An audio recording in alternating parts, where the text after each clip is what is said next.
बाक्सानि लावखार ओंखाम जाग्रा थावनि मानास चौकियाव जाबखो जाबखो जौनि बथल बायनायफोरा गिखांहोदों ओनसोलनि थागिबि रायजो राजाफोरखौ।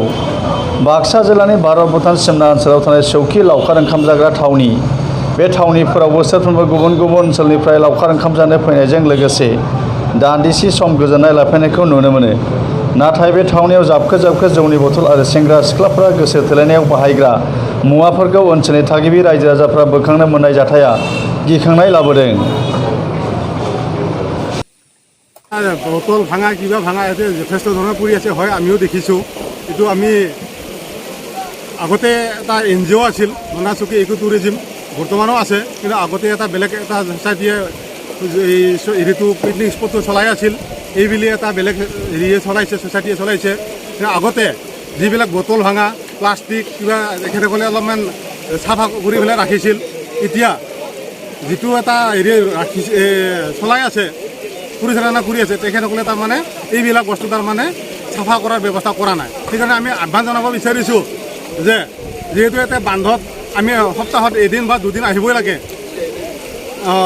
জংঘল গছ গছনি জংঘল কাটাতে আমাক যথেষ্ট ধৰণে আমাক ক্ষতি কৰে।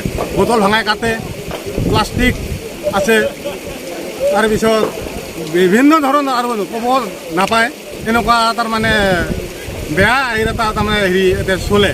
কিন্তু এই প্ৰতি যিহেতু এটা আমি জানিব পাৰিছোঁ, এই যোৱা 1922 চনত ফৰেষ্টে এটা যিহেতু ৰেভিনিউ লোৱা এটা হেৰি আমি শুনিছোঁ যে যিহেতু ৰেভিনিউ লৈছে, তেখেতসকলে ফৰেষ্টে অলপ যদি এই পিকনিক স্পটটো অলপ যদি চাৱা চিতিয়া কৰি দিয়ে, চাফ চিকুণ কৰে, তেতিয়াহ'লে তাৰমানে অলপ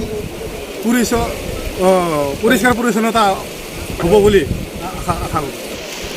হয়, যিহেতু ইয়াতে পিকনিক স্পট এটা আছে, পিকনিকত অহা হেৰিবিলাকে য'তে ত'তে তাৰমানে প্লাষ্টিক বটল ভাঙা মদৰ বটল পেলাই থৈ দিছে। সেই ক্ষেত্ৰত আমাৰ যথেষ্ট মানুহৰ ক্ষতি হৈছে বা জীৱ জন্তুৰো ক্ষতি হৈছে। যে যিহেতু বিভিন্ন জীৱ জন্তু আছে, তেখেতসকলে ইপিনে ইপিনে ঘূৰা ফুৰোঁতে বটলো ভাঙাই কাটে, মদৰ বটলে ভাঙি য'তে ত'তে পেলাই দিয়ে। তাৰপিছত আমি যিহেতু এটা সপ্তাহত এতিয়া গাছ নাকাটিলে, জংঘল নাকাটিলে আমাৰ এতিয়া বান্ধা নহয়। গাছ এই জংঘল কাটিব যাওঁতে আমাৰ ৰাইজৰ যথেষ্ট ক্ষতি হয়। বটল ভাঙাই কাটে, তেনেকুৱা মদৰ বটলবিলাক য'তে ত'তে ভাঙি পেলাই থৈ দিছে। এইবিলাক তাৰমানে ৰাইজক জংঘল কাটিব যাওঁতে কাটি বিভিন্ন ধৰণে তাৰমানে ৰাইজক ক্ষতি কৰিছে।